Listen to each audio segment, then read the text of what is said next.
जय गुरु जी, शुक्राना गुरु जी। गुरु जी महाराज का लख लख शुक्राना और सारी संगत जी का भी शुक्राना। संगत जी, गुरु जी किस तरह से हम पर आने वाले कष्टों को एक चुटकी भर में खत्म कर देते हैं। संगत जी, जिस चीज से हम इतने परेशान होते हैं, इतने दुखी होते हैं, गुरु जी किस तरह से वो सारी परेशानियां हमारी खत्म कर देते हैं। शुक्राना गुरु जी, आपका अनंतम अनंतम शुक्राना।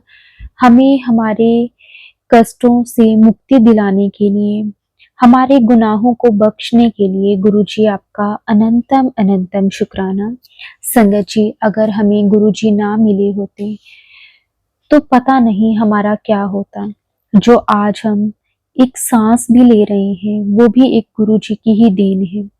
हमें नहीं मालूम कि हमने ऐसे कौन से कर्म किए हैं, कौन से ऐसे बुरे कर्म किए हैं संगत जी, जिसके कारण हमारी लाइफ में परेशानियां आती हैं। लेकिन गुरु जी किस तरह से उन परेशानियों को खत्म कर देते हैं। शुक्राना गुरु जी, आपका अनंतम अनंतम शुक्राना। संगत जी, आज का सत्संग गुरु जी की बहुत ही प्यारी बेटी द्वारा शेयर किया गया है। सत्संग को पूरा अंत तक जरूर सुने। अगर आप भी अपना सत्संग शेयर करना चाहते हैं तो डिस्क्रिप्शन में व्हाट्सएप नंबर और जीमेल आईडी दी हुई है, आप उस पर सत्संग को भेज सकते हैं। तो अब हम गुरु जी से आज्ञा लेकर आज का जो सत्संग है संगत जी वो शुरू करते हैं। जय गुरु जी, शुक्राना गुरु जी, अनंतम अनंतम शुक्राना गुरु जी। जय गुरु जी, शुक्राना गुरु जी, अनंतम अनंतम शुक्राना गुरु जी। गुरु जी के चरणों में मेरा कोटि कोटि प्रणाम और सारी संगत को मेरा जय गुरु जी। संगत जी, सत्संग शुरू करने से पहले गुरु जी का मंत्र जाप करेंगे। आप सब भी मेरे साथ मंत्र जाप कीजिए।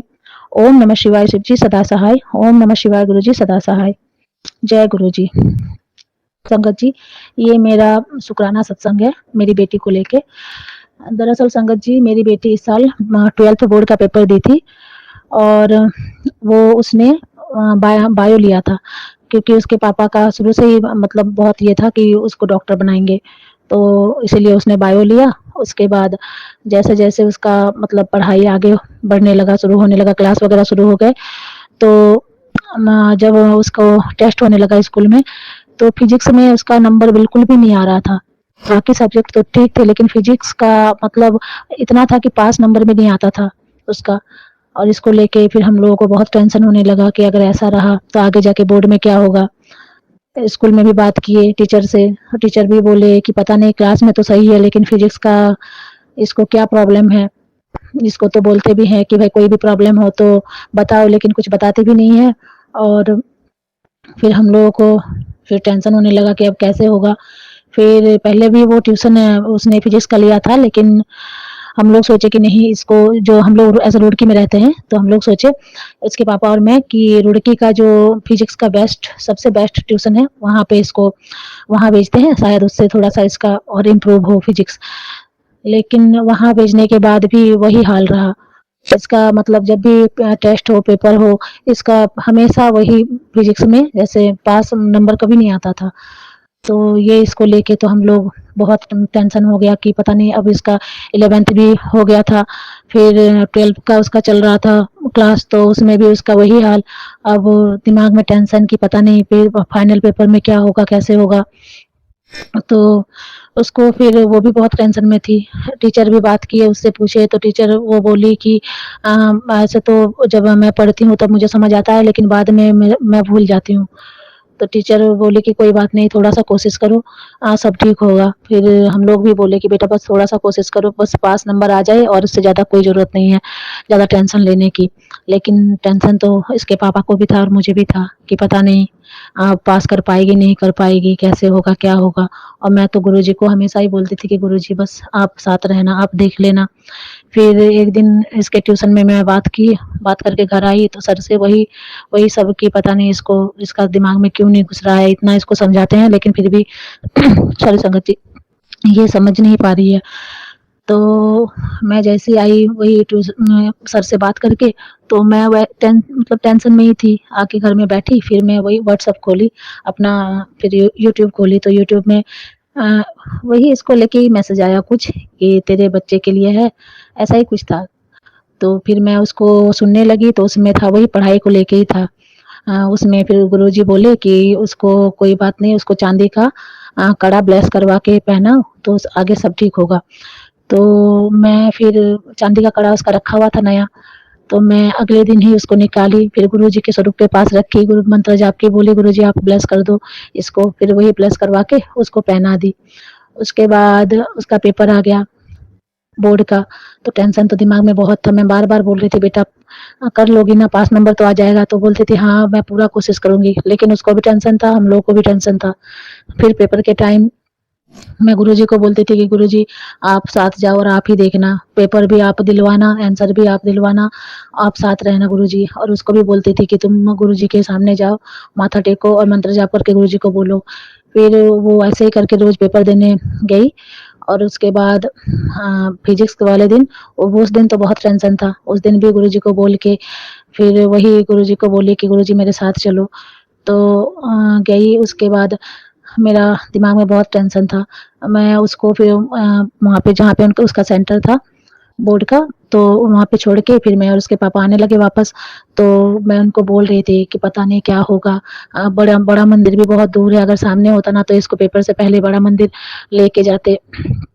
यही बोल के और मैं मेरा मूड ऐसे ही ऑफ था। फिर मुझे हॉस्पिटल जाना था, मेरी तबीयत थोड़ी-सी खराब चल रही थी, तो मैं ये मुझे इसके पापा मुझे हॉस्पिटल छोड़ दिए। फिर मैं हॉस्पिटल में वही दिमाग में टेंशन कि पता नहीं पेपर में क्या आएगा, कैसे करके आएगी और मैं अपना वही मोबाइल खोली तो मेरे हमारे ग्रुप पे उसमें एक मैसेज आया था कि ऐसा कौन-सा दिन है जो तुझे सँभाला नहीं, बड़े मंदिर तेरे घर से दूर होगा, बड़े मंदिर वाला नहीं।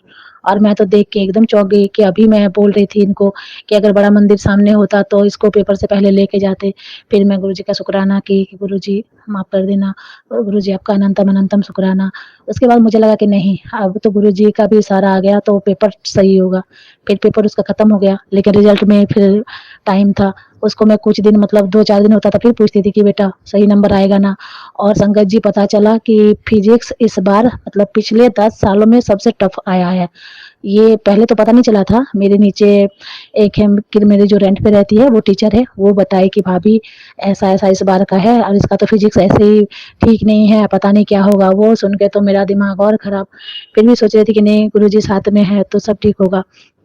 उसके बाद धीरे वही रिज़ल्ट का टाइम आया। अब रिज़ल्ट वाले दिन मैं और वो मेरी बेटी दोनों हम लोग हॉस्पिटल गए थे। हम लोग दोनों को अपना कुछ टेस्ट करवाना था, ब्लड टेस्ट, तो गए थे हॉस्पिटल। तो हॉस्पिटल में ही पहुँचे और मेरे भाई का फ़ोन आया। मेरा भाई वो टीचर है, तो उसको पता चल गया कि आज मतलब इसका बोर्ड का 12th बोर्ड का रिज़ल्ट निकलने वाला है। तो वो फ़ोन किया कि तुम कहाँ पे हो? मैं बोली मैं तो हॉस्पिटल में हूँ, क्यों? तो बोला ऐसे-ऐसे आज रिज़ल्ट निकलने वाला है। और संगत जी मेरा तो हाथ-पैर वहीं पे सुन्न हो गया कि अब मैं घर जाऊँ, अब हॉस्पिटल में मुझे अभी रिपोर्ट भी लेना है, डॉक्टर दिखाना है, घर जाऊँ और मेरी बेटी थोड़ी दूर में बैठी थी तो उसको तो बताई नहीं तो पता नहीं उसको भी टेंशन होता। फिर मैं जल्दी-जल्दी अपना हॉस्पिटल का काम की, अपने हस्बैंड को फ़ोन की और बोली कि मैं आ रही हूँ, अभी उसका मत खोलिएगा रिज़ल्ट। फिर मैं रास्ते में मेरी बेटी को बोली कि बेटा ऐसे-ऐसे है, आज तुम्हारा रिज़ल्ट आने वाला है, तो घर में चलो पहले गुरुजी के पास बैठेंगे, उसके बाद देखना। फिर मैं आई, मैं आते ही हाथ-पैर धोई और गुरुजी के सामने बैठ के मैं बोली मैं अपना मंत्र जाप शुरू करूँगी, उसके बाद आप लोग देखना। मैं मंत्र जाप करने लगी, फिर ये मेरी बेटी और उसके पापा दोनों मिलके वही लैपटॉप में देखने लगे। उसके बाद मैं मंत्र जाप कर ही रही हूँ और गुरुजी को बोल रही हूँ और रो भी रही हूँ कि गुरुजी बस देख लेना गुरुपा, बस पास हो जाइए, मुझे बहुत ज़्यादा नंबर की कोई ज़रूरत नहीं है, परसेंटेज की कोई ज़रूरत नहीं, लेकिन बस पास हो जाए ठीक से। बोलते-बोलते ही मेरी बेटी पीछे से बोल रही है कि मम्मी नंबर अच्छा आया है। और मेरा तो रोना शुरू हो गया वहीं पे, फिर गुरुजी का बहुत शुकराना की। उसके बाद देखी तो संगत जी मतलब जिस तरह से पेपर आया था इस बार, उस हिसाब से इसका बहुत अच्छा नंबर आया। गुरुजी ने मतलब सचमुच जैसे गुरुजी ही इसका पेपर दिलवाए थे, बहुत अच्छा इसका परसेंटेज आया। और उसके बाद मैं इसके पापा को बोली कि अभी चलिए मेरे साथ मिठाई लाने, फिर हम लोग जाके जल्दी-जल्दी मिठाई लेके आए।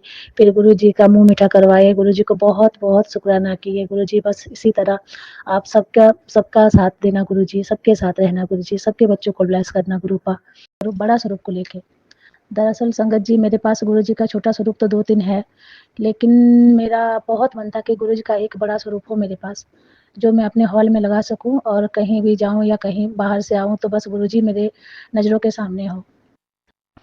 तो मैं इसके लिए 2-3 बार बड़ा मंदिर भी गई थी, तो वहाँ से भी बोली वहाँ सेवादार को, तो वो बोले हर बार बोल रहे थे कि प अभी तो मिलेगा नहीं, 15 दिन बाद मिलेगा, आप 15 दिन बाद आना, तो मिल जाएगा। लेकिन मैं रुड़की से हूँ, तो मेरा तो बार-बार जाना नहीं होता है। तो फिर मैं गुरुजी पे ही छोड़ दी कि गुरुजी कोई बात नहीं, जब आपकी इच्छा होगी, आप ही दिलवाना। ये करते-करते मेरा 2 साल हो गया, लेकिन मुझे बड़ा स्वरूप कहीं से नहीं मिला।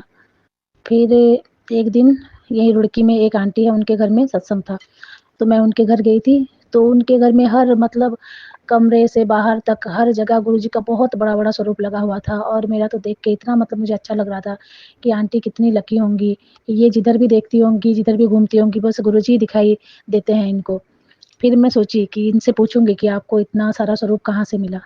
लेकिन फिर पूछी नहीं, उसके बाद अचानक एक दिन उन आंटी से मुलाकात हुई, तो ऐसे बात होने लगी तो मैं बोली आंटी आपके घर में तो गुरुजी के बहुत सारे बड़े स्वरूप हैं, आपको तो बहुत अच्छा लगता होगा। हर तरफ जिधर भी नज़र घुमाओ आप गुरुजी आपके सामने होते हैं। तो बोली हाँ आंटी, ये बात तो है। तो फिर मैं बोली आंटी मेरी भी बहुत इच्छा है कि एक गुरुजी का बड़ा स्वरूप मेरे पास भी हो कि मैं अपने हॉल में लगा सकूँ गुरुजी को। सॉरी संगत जी। तो आंटी बोली कि आपके पास है नहीं? मैं बोली नहीं मेरे पास तो है नहीं।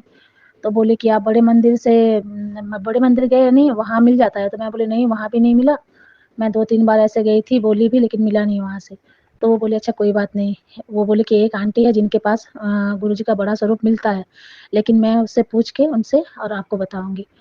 तो मैं बोली ठीक है, कोई बात नहीं आप पूछ लेना अगर होगा तो फिर देख लेना। तो बोली अच्छा ठीक है। फिर वो बोली फिर ऐसे ही बहुत दिन हो गया, तो उनका भी कोई कुछ मतलब पता नहीं चला। अब मैंने भी पूछा नहीं कि जब गुरुजी का होगा सॉरी संगत जी, तब जब गुरुजी ब्लेस करेंगे, अपने आप करेंगे।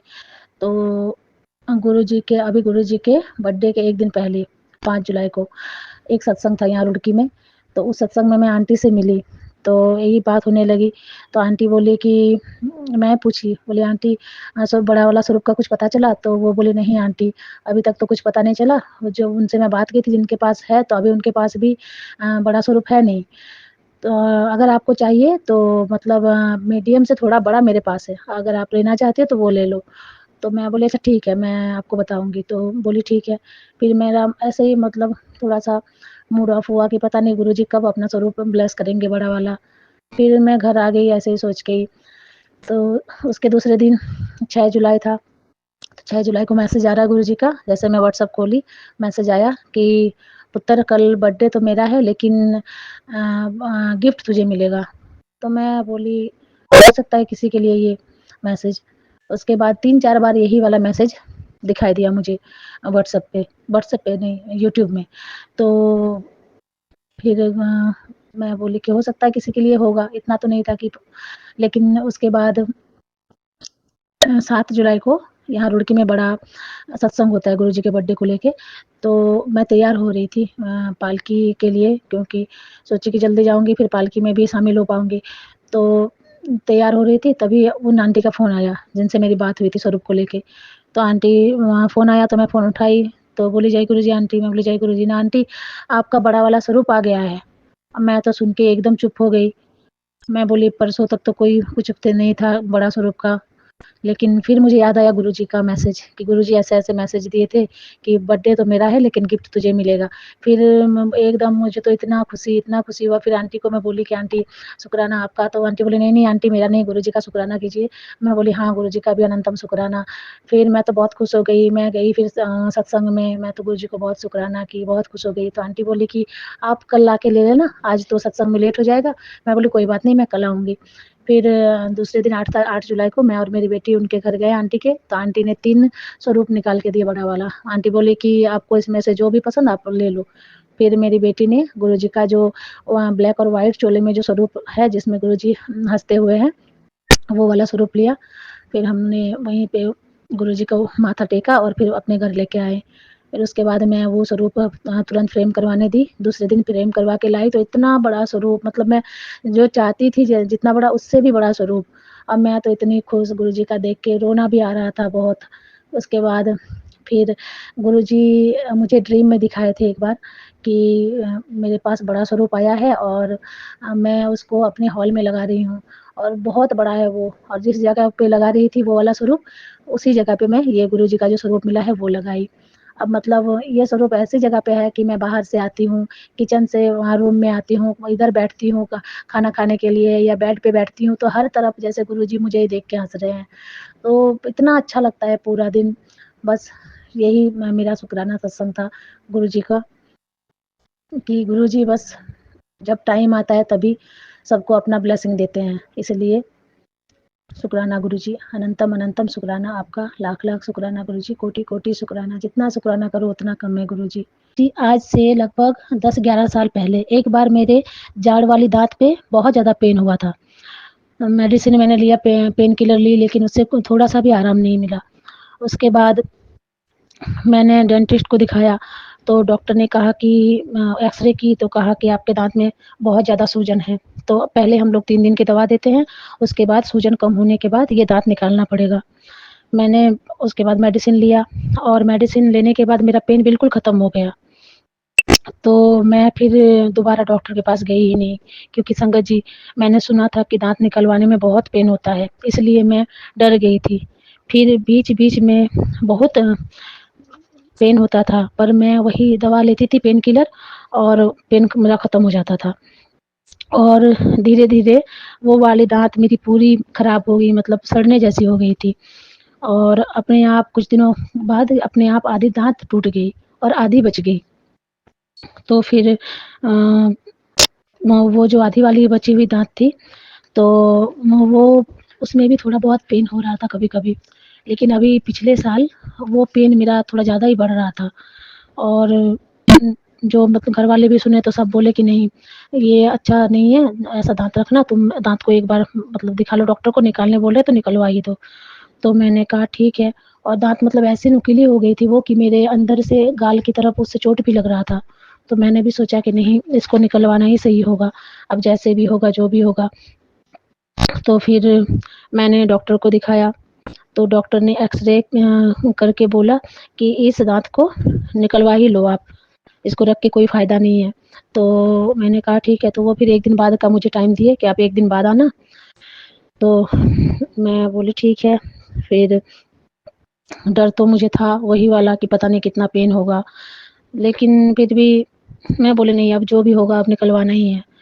तो फिर मैं गुरुजी को बोली कि गुरुपा, डॉक्टर ऐसे-ऐसे बोल रहे हैं दाँत निकलवाने के लिए, लेकिन मुझे बहुत डर लग रहा है, बस आप देख लेना गुरुजी और आप मेरे साथ चलना और साथ ही रहना। फिर 1 दिन बाद जब मैं अपने हस्बैंड के साथ हॉस्पिटल जा रही थी, तो गुरुजी को बोली कि गुरुपा आप साथ चलो और आप साथ रहना गुरुपा। तो बस बोल के निकली। उसके बाद गई हॉस्पिटल, तो वहाँ हम लोगों को वेट करने के लिए बोला गया बाहर कि आप थोड़ी देर वेट कीजिए, नंबर आएगा हम बुला लेंगे। फिर वही मैं बैठी, मेरे हस्बैंड भी बैठे वहाँ पे और मुझे तो डर तो लग रहा था कि पता नहीं कितना पेन होगा। उसके बाद मैं गुरुजी का मंत्र जाप ही कर रही थी कंटिन्यू। तो फिर मैं मेरे हस्बैंड उस टाइम अपने मोबाइल पे फ़ेसबुक देख रहे थे, तो मेरी नज़र भी वहीं पे उनके फ़ोन पे थी। फिर एकदम गुरुजी का मैसेज शो हुआ कि पुत्र टेंशन मत ले, तेरे गुरुपा तेरे नाल है। तो मैं एकदम देखी तो मैं चौंक गई। मैं बोली मैं तो अभी मंत्र जाप कर ही रही हूँ और गुरुजी को बोल के भी आई थी। तो फिर मुझे लगा कि नहीं, ये मैसेज तो मेरे लिए ही है। तो उसके बाद मेरा डर थोड़ा-सा कम हो गया कि नहीं, जब गुरुजी बोल दिए मेरे साथ है तो फिर टेंशन की कोई बात नहीं है, जो भी होगा ठीक होगा। उसके बाद डॉक्टर ने बुलाया, फिर मैं अंदर गई मंत्र जाप करते हुए, फिर जाके वहाँ पे डॉक्टर जो कुर्सी होती है उनकी, उसमें बैठा के बोले कि आप थोड़ी देर बैठो, पहले इंजेक्शन लगेगा आपको दाँत के सामने गाल के पास, उसके बाद सुन्न होगा फिर निकाल निकाल देंगे। तो मैं पूछी, मैं जो डॉक्टर थे कि पेन ज़्यादा होगा क्या? तो बोले नहीं, नहीं है, थोड़ा बहुत तो होगा। तो फिर मैं बोली कोई बात नहीं। उसके बाद वो इंजेक्शन लगाई और इंजेक्शन लगा के आके, जैसे डॉक्टर आके थोड़ा-सा बस मतलब जो उनके हाथ में जो भी था, मैं तो आँख बंद था मेरा, थोड़ा-सा ऐसे हिलाई, कुछ समझ भी नहीं आया और बोली हो गया। मैं बोली हैं? ये तो मुझे कुछ पता ही नहीं चला कि दाँत निकला, कुछ समझ ही नहीं आया, बस छुई और निकल गया। फिर बोली कि हाँ, हो गया।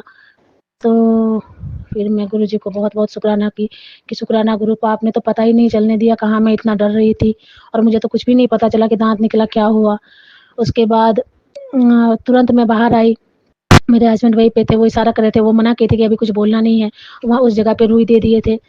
फिर उसके बाद घर आई मैं, तो मुझे थोड़ा-सा भी महसूस नहीं हुआ, मतलब जैसे बाद में भी बोलते हैं कि पेन होता है, तो कुछ भी थोड़ा-सा भी महसूस नहीं हुआ। मुझे तो पेन किलर भी खाना नहीं पड़ा, डॉक्टर बोले थे कि जब घर जाके पेन होगा, तो पेन किलर खाना, मुझे कुछ खाना नहीं पड़ा।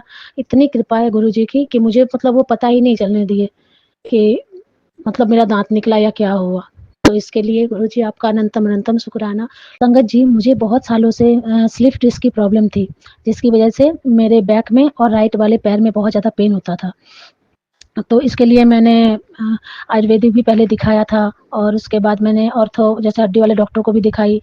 तो डॉक्टर बोले कि आपको एक्स-रे किए तो बोले ये इसका प्रॉब्लम है स्लिप डिस्क की, तो आपको इसके लिए आप जैसे बिल्कुल मतलब झुक के आपको कुछ नहीं करना, आपको मतलब झुकना नहीं है, बिल्कुल खड़े सीधे-सीधे रहना है और उसके बाद भारी सामान नहीं उठाना है।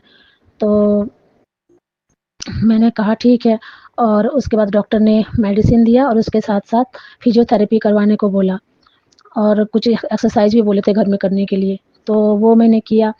फिर उस टाइम मैं गुरुजी से जुड़ी नहीं थी, ये 4-5 साल पहले की बात है। मैं गुरुजी से अभी 3 साल पहले जुड़ी हूँ। तो उस टाइम वो सब किया मैंने, फिज़ियोथेरेपी भी करवाया, तो उसके बाद मेरा थोड़ा मतलब ठीक हो गया था। लेकिन अभी 1 डेढ़ साल पहले फिर दोबारा मेरा वो पेन बहुत हुआ, मतलब इस बार बहुत ज़्यादा बढ़ गया था। तो मैं फिर से गई हम ऑर्थो वाले डॉक्टर के पास दिखाने, तो डॉक्टर ने फिर वही एक्स-रे किए और बोले कि अ, आपकी मतलब जो हड्डियों में मतलब बिल्कुल भी कैल्शियम नहीं है। इसी वजह से आपको हड्डियाँ बहुत ज़्यादा खोखली और कमज़ोर हो चुकी है और आपको अभी बहुत सँभल के रहना होगा क्योंकि अगर आपका पैर हाथ कहीं मतलब थोड़ा-सा भी मुड़ा या अगर आप किसी तरह फिसल के गिर गए तो आपको फ्रैक्चर होने की बहुत मतलब बहुत चांस है, हाथ-पैर फ्रैक्चर हो सकता है आपका, तो आप बहुत सँभल के रहना। फिर मैंने कहा ठीक है, तो डॉक्टर बोले हम लोग फिर से थेरेपी हम करवाएँगे, तो अभी 1 वीक की थेरेपी लिख के दिए, तो और दवा दिए, तो दवा भी लेने लगी और डेली फिर मैं थेरेपी करवाने जाती थी हॉस्पिटल। तो एक दिन क्या हुआ लास्ट वाले दिन शायद, जिस दिन मेरा लास्ट थेरेपी था, उस दिन मैं थेरेपी करवा के और ऑटो का वेट कर रही थी बाहर हॉस्पिटल से बाहर घर आने के लिए। तो एक ऑटो आया और रुका मेरे पास, तो जैसे ही मैं एक पैर रखी ऑटो में, ऑटो वाला एकदम ऑटो आगे कर दिया, मुझे चढ़ने भी नहीं दिया और फिर मैं ज़ोर से चिल्लाई कि भाई रोको, रोको क्योंकि मेरा पैर खिंच गया था बहुत ज़ोर से और बैक में भी कमर में भी बहुत ज़ोर से झटका लगा था और इतना दर्द उस टाइम बढ़ गया कि मैं और वो तो रुका लेकिन मैं चढ़ ही नहीं पा रही थी, बहुत मुश्किल से मैं चढ़ी, ऑटो में बैठी। उसके बाद सॉरी संगत जी, उसके बाद मैं आके अपने घर के सामने स्टॉप पे ऑटो रुका और किसी तरह तो मैं ऑटो से उतरी लेकिन एक पैर भी आगे नहीं हो रहा था मेरा, मतलब पैर उठा ही नहीं पा रही थी, इतना कमर में पेन हो रहा था। फिर घर में भी कोई नहीं था, मेरे हस्बैंड उस टाइम आउट ऑफ स्टेशन थे, तो कि मैं किसी को बुलाऊँ या कोई मुझे लेके जाए। बेटी भी स्कूल गई थी, बेटा छोटा है, 10 साल का था, तो बेटा घर पे था बस। तो मैं गुरुजी को बोली कि अब आप ही किसी तरह मुझे घर तक लेके चलो, क्योंकि मैं किसी को बुला भी नहीं सकती, कोई नहीं है। तो मैं फिर जय गुरुजी बोलते हुए मंत्र जाप कर के एक-एक पैर किसी तरह रख के बहुत मतलब बहुत मुश्किल से घर तक पहुँची। फिर घर के नीचे आई तो बेटा को बेल बजाई, फिर बेटा आया नीचे। तो संगत जी मैं फर्स्ट फ्लोर पे रहती हूँ, तो अब ऊपर चढ़ने के लिए मुझे तो सीढ़ियाँ चढ़नी पड़ेगी। तब जहाँ मैं एक पैर रख नहीं पा रही हूँ, वहाँ सीढ़ी चढ़ना मतलब मेरे बिल्कुल भी मेरे बस की नहीं थी। फिर बेटा को बोली कि बेटा ऐसा-ऐसे हुआ है, तो बेटा भी किसी तरह मेरा हाथ पकड़ा और बिल्कुल धीरे-धीरे एक-एक मतलब इतना टाइम लग गया मेरा फर्स्ट फ्लोर तक आते हुए सीढ़ियों में। किसी तरह आई, फिर वो हाथ पकड़ के लाया। अब मैं बेड पे ना मैं बैठ पा रही हूँ, कमर थोड़ा-सा भी झुक नहीं रहा है, थोड़ा-सा भी जैसे मतलब फ्रैक्चर ही हो गया है, ऐसे लग रहा था। थोड़ा-सा भी ना बैठ पा रही हूँ, किसी तरह मैं लेटी। उसके बाद बेटा वो हॉट बेल्ट होता है, वो ला के दिया सिकाई करने के लिए। फिर मैं सिकाई की, लेकिन कोई थोड़ा-सा भी आराम नहीं। तो फिर बेटी आई स्कूल से, तो किसी तरह वो दोनों मिलके अपना खाना-वाना जो था, वो खाना वगैरह किए। उसके बाद धीरे-धीरे शाम हुआ। मेरे हस्बैंड को भी पता चला कि ऐसा-ऐसा प्रॉब्लम हो गया है। अब वो बोले कि अब कल फिर से एक्स-रे करवाना होगा, कहीं कोई प्रॉब्लम ना हो। तो बोले कि मैं बोली ठीक है कल देखेंगे, अभी मैं उठ पाऊँगी तब तो कुछ करूँगी। तो फिर बात हुई, फिर रात को बहुत ज़्यादा पेन होने लगा, बहुत ज़्यादा, और मैं बहुत रोने लगी कि मैं ऐसे मतलब कैसे होगा मेरा, मैं उठ भी नहीं पा रही हूँ, चल भी नहीं पा रही हूँ, कैसे क्या करूँगी? अब मेरा बेटा देखा मुझे रोते हुए, और उसको बहुत मतलब टेंशन होता है, थोड़ा-सा भी मुझे कुछ होता है ना, तो वो बहुत टेंशन ले लेता है। तो वो क्या किया, भाग के गया दूसरे रूम में, उस रूम में मैं जलप्रसाद रखती हूँ, तो वो ढूँढ के लाया। हम लोग डुगरी मंदिर गए थे, वहाँ से डुगरी मंदिर नहीं, बड़े मंदिर की ही शायद, बड़े मंदिर की जलप्रसाद की बोतल लेके आया, ढूँढ के लाया, उतनी मतलब उतनी सारी बोतल रखी हुई थी, उसमें से वो उस वाली बोतल को ढूँढ के लाया और बोला, "मम्मी, आप इसको लगा लो अपने कमर में, आपका ठीक हो जाएगा।" तो मैं एकदम उसको देखते रह गई कि पता नहीं इसको गुरुजी कैसे ये दिमाग में दिए। फिर मैं गुरुजी को बोल के मंत्र जाप करते हुए वो जल लगाई और बस किसी तरह सो गई। और उसके बाद जैसे ही मैं सुबह उठी, तो मुझे मतलब पता ही नहीं था, एकदम नॉर्मल, कुछ भी नहीं, थोड़ा-सा पेन नहीं, थोड़ा-सा भी, मैं उठ के इधर घूम रही हूँ, इधर घूम रही हूँ, सीधा हो रही हूँ, कभी झुक के देख रही हूँ, लेकिन थोड़ा-सा भी पेन नहीं। मतलब इतनी गुरुजी की कृपा हुई, और गुरुजी ने उस बच्चे को मतलब ये दिया दिमाग में कि तुम ये दो, इससे ही ठीक हो जाएगा। इसके लिए गुरुजी आपका अनंतम अनंतम शुक्राना। और संगत जी, उस दिन के बाद आज तक 1 साल से ज़्यादा हो गया, मेरा थोड़ा-सा भी बैक पेन, पैर में कहीं भी पेन नहीं है। बस वही जो गुरुजी जो कृपा किए, उससे मेरा वो वाला जो पेन था, जो भी था, स्लिप डिस्क था, जो भी था, उस दिन से मेरा अभी तक कोई प्रॉब्लम नहीं है। तो इसीलिए गुरुजी का अनंतम अनंतम शुक्राना, जो गुरुजी इतना इतना मतलब ध्यान रखते हैं सब संगतों का। अनंतम शुक्राना गुरुजी का। जैसे मुझ पे कृपा किए हैं, वैसे ही गुरुपा सारी संगतों पर अपनी कृपा रखना गुरुपा। जय गुरुजी, शुक्राना गुरुजी। संगत जी, सत्संग सुनाते हुए अगर कोई गलती हो गई हो, और गुरुपा अगर मुझसे कोई गलती हो गई हो, तो मुझे माफ करना। ओम नमः शिवाय, शिव जी सदा सहाय। ओम नमः शिवाय, गुरुजी सदा सहाय। अब अगले सत्संग की तैयारी में अब मैं इस सत्संग को यहीं पे विराम करती हूँ। जय गुरुजी, शुक्राना गुरुजी, अनंतम अनंतम शुक्राना गुरुजी।